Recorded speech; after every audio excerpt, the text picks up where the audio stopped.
ചില ഉമ്മമാരുണ്ട്.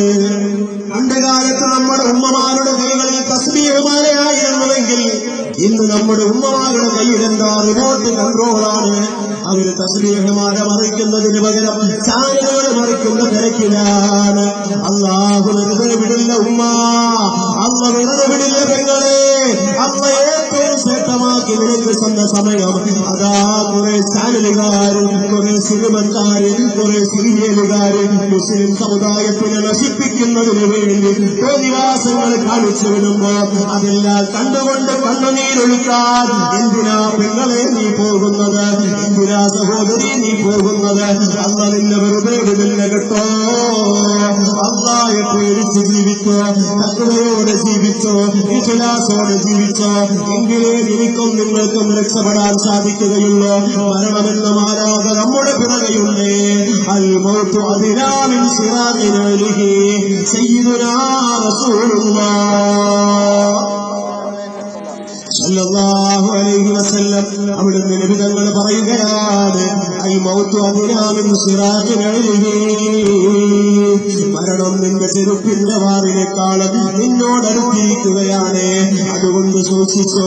അടുത്തതായ ഓരോ സെക്കൻഡുകൾ കഴിയുന്തോറും, ഓരോ മിനിറ്റുകൾ കഴിയുന്തോറും, ഓരോ മണിക്കൂറുകൾ കഴിയുന്തോറും മരണം നമ്മോടടുത്തുകൊണ്ടിരിക്കുകയാണ്.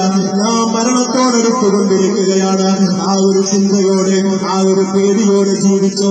പ്രിയമുള്ള സഹോദരന്മാര്, ഞാനും നിങ്ങളും ഇന്ന് രാവിലെ കുളിച്ചവരാണ്. അതാ നമ്മുടെ ശരീരത്തിലേക്ക് സ്വന്തം കരങ്ങൾ കൊണ്ട് കോരിയൊഴിച്ച വെള്ളത്തിലാണ് ഞാനും നിങ്ങളും കുളിച്ചത്. നമ്മെ നാളെ കുളിപ്പിക്കുന്നത് ആരുടെ കരങ്ങളാണെന്നൊരു അറിവുമില്ല. നാമെല്ലാം ഡ്രസ് ധരിച്ചവരാണ്. നമ്മുടെ സ്വന്തം കരങ്ങൾ കൊണ്ടാണ് ഈ ബട്ടൺസ് ഇട്ടതെങ്കിൽ ഇത് ഊരുന്നത് ആരുടെ കരങ്ങളാണെന്ന് എനിക്കും നിങ്ങൾക്കും ഉറപ്പ് പറയാൻ സാധിക്കുമോ? പ്രിയപ്പെട്ട മുഅ്മിനീങ്ങളെ, ഈ തസ്ബീഹ സമ്മേളനത്തിന്റെ വേദിയിലേക്ക് നിങ്ങളെല്ലാവരും വന്നപ്പോ എങ്ങനാ വന്നത്? സ്വന്തം കരകാലുകൾ കൊണ്ട് നടന്നു വന്നവരുണ്ടാകാം, സൈക്കിളിൽ വന്നവരുണ്ടാകാം, സ്കൂട്ടറിൽ വന്നവരുണ്ടാകാം, അല്ലാതെ മറ്റു പല രീതിയിലും വന്നവരുണ്ടാകാം. എന്നാൽ തിരിച്ചു പോകുന്നത് ഏത് രീതിയിലാണെന്ന് ഉറപ്പ് പറയാൻ പറ്റുമോ? അറിയുമോ നമ്മുടെ വാഹനം ഏതാണ്? നാളത്തെ വാഹനം ഏതാണെന്നൊരു ഉറപ്പില്ല. അതുകൊണ്ട് തഖ്വയോടെ ജീവിച്ചോ, ഇഖ്ലാസോടെ ജീവിച്ചോ, അല്ലാഹയെ പേടിച്ച് ജീവിച്ചോ. കുല്ലു നഫ്സിൻ ദായിഖത്തുൽ മൗത്ത്, എല്ലാ ശരീരങ്ങളും മരണത്തെ രുചിക്കുന്നതാണ്. മരണത്തെ രുചിക്കാത്തതായ ഒരു ശരീരവുമില്ല. നാം എവിടെ പോയിരുന്നാലും ഐനമാ തകൂനൂ യുദ്രിക്കുമുൽ മൗത്ത് വലൗ കുന്തും ഫീ ബുറൂജിൻ മുശയ്യദാ. കുട്ടിയടക്കപ്പെട്ട കോട്ടയ്ക്കുള്ളിലാണെങ്കിലും മരണം നിങ്ങളെ പിടികൂടുമേ. അല്ലാഹുവിന്റെ പ്രഖ്യാപനമാ. അതുകൊണ്ട് വിടില്ല മുഖിലേ.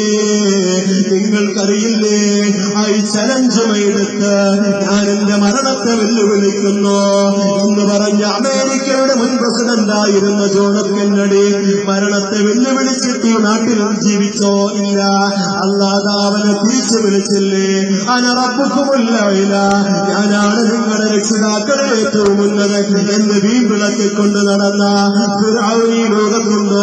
അവരെയും അല്ലാഹു പിടിച്ചില്ലേ? എന്തിനേറെ പറയണം, ഫകാന ഖാബ ഖൗസൈനി ഔ അദ്നാ ഫഔഹാ ഇലാ അബ്ദിഹി മാ ഔഹാ. അമ്പും വില്ലും എത്രമാത്രമാണ് അടുത്തിരിക്കുന്നത്, അതിനേക്കാൾ ഞാനും എന്റെ ഹബീബും അടുത്തിരിക്കുന്നുവെന്ന് അല്ലാഹു പരിചയപ്പെടുത്തിയ ലോകത്തിന്റെ നേതാവ് അഷ്റഫുൽ വറാ മുഹമ്മദുർ റസൂലുള്ളാഹ്. വലൗ കാനത്തിദ് ദുനിയാ തദൂമു ലിവാഹിദി ലകാന റസൂലുള്ളാഹി ഫീഹാ മുഖല്ലദാ. നശ്വരമായ ഈ ലോകത്ത് ശാശ്വതമായി ജീവിക്കുവാൻ നാഥനായ റബ്ബ് തആല ആർക്കെങ്കിലും അനുവാദം കൊടുക്കുമായിരുന്നെങ്കിൽ അത് ലോകത്തിന്റെ നേതാവായ സയ്യിദുൽ വജൂദ് മുഹമ്മദ് മുസ്തഫ സല്ലല്ലാഹു അലൈഹി വസല്ലമ തങ്ങൾക്കായിരിക്കുമെങ്കിൽ ഈ ലോകത്തിൽ നിന്ന് മുത്തുനബി പോലും നമ്മെ പിരിഞ്ഞു പോയില്ലേ. അതുകൊണ്ട് ഏഴുകളായ നമ്മുടെ കാര്യം പറയേണ്ടതില്ല. ഞാൻ അവസാനിപ്പിക്കട്ടെ. എന്റെ പ്രിയപ്പെട്ട കൂട്ടുകാർ, ഒന്നിടുന്നേറ്റടുത്തേക്ക് വന്നാൽ പരിശുദ്ധമായ യാത്ര ബൈത്ത് ചൊല്ലി നമുക്ക് അവസാനിപ്പിക്കേണ്ടതുണ്ട്.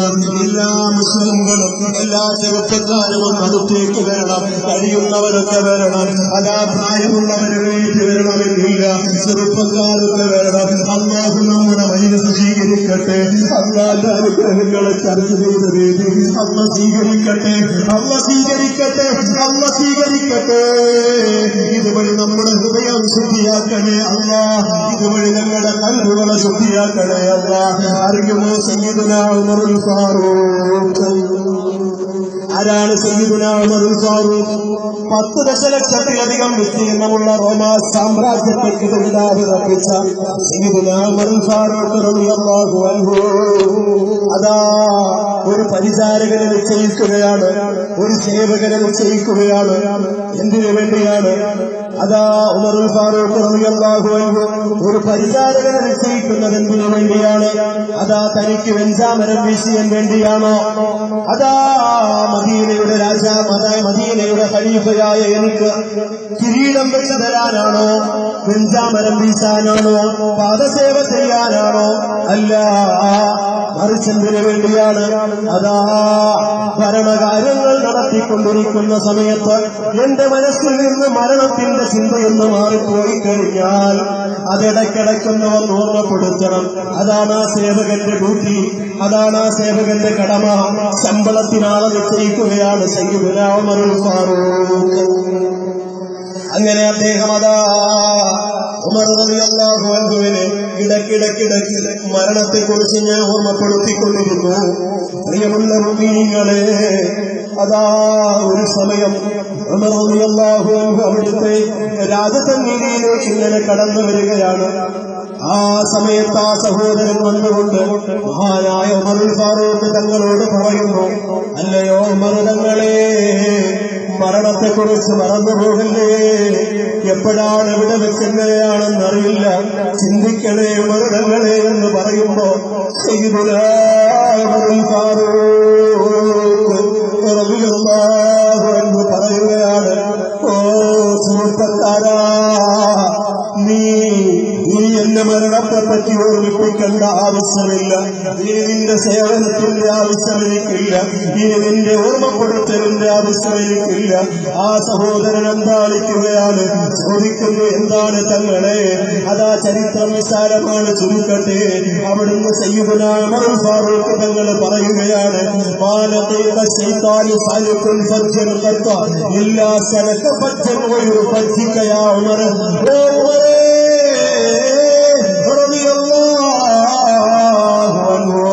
അവിടുന്ന് ഉമർ സഞ്ചരിക്കുന്ന വഴിയിലെങ്ങാനും ശൈത്താൻ കാലെടുത്ത് വെച്ച് കഴിഞ്ഞാൽ, ശൈത്താൻ സഞ്ചരിച്ചു കൊണ്ടിരിക്കുന്ന വഴിയിൽ ഉമർ തങ്ങൾ കാലെടുത്ത് വെച്ച് കഴിഞ്ഞാൽ ശൈത്താൻ പേടിച്ചോടിപ്പോകുമെന്ന് അല്ലാഹുവിന്റെ റസൂൽ പഠിപ്പിച്ച ഉമർ റളിയല്ലാഹു അൻഹു അവിടുന്ന് പറയുന്നു, ഓ കുഞ്ഞുമോനെ, നീ ഓർമ്മപ്പെടുത്തിയതിൽ യാതൊരു തെറ്റുമില്ല, ഒരു കുറ്റവുമില്ല, ഒരു കുറവുമില്ല, ഒരു പോരായ്മയുമില്ല. പക്ഷേ എനിക്കെന്റെ മരണത്തെക്കുറിച്ച് ചിന്തിക്കാൻ, എന്റെ മരണത്തെക്കുറിച്ച് ഓർക്കാൻ, അതാ എന്റെ ശരീരത്തിന് ഒരു നരച്ച രോമം കിഴിച്ചു പോലെ, ഒരു നരച്ചതായ രോമം എന്റെ ശരീരത്തിൽ വന്നു പോലെ.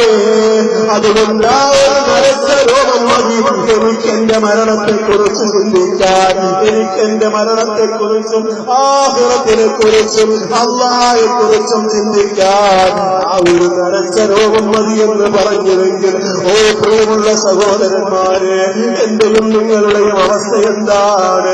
ഞാനും നിങ്ങളും ഇന്നല്ലെങ്കിൽ നാളെ, അല്ലെങ്കിൽ ഇവിടെ നിന്ന് പിരിഞ്ഞു പോകുമ്പോ, ഈ മജ്‌ലിസിൽ നിന്ന് തിരിച്ചു വീട്ടിലേക്ക് ചെല്ലുമ്പോ ഏത് സമയത്താണെന്നറിയുമോ ഇല്ല, എങ്ങനെയാണെന്നറിയുമോ ഇല്ല, എവിടെ വെച്ചാണെന്ന് എന്താണെന്നറിയുമോ? ഇല്ല.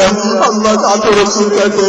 നല്ല മരണം ഞങ്ങൾക്ക് തരണേ അല്ലാഹ്. സാലിഹീങ്ങളുടെ സവിധത്തിൽ വെച്ച് ഞങ്ങളെ റൂഹിനെ പിടിക്കണേ അല്ലാഹ്.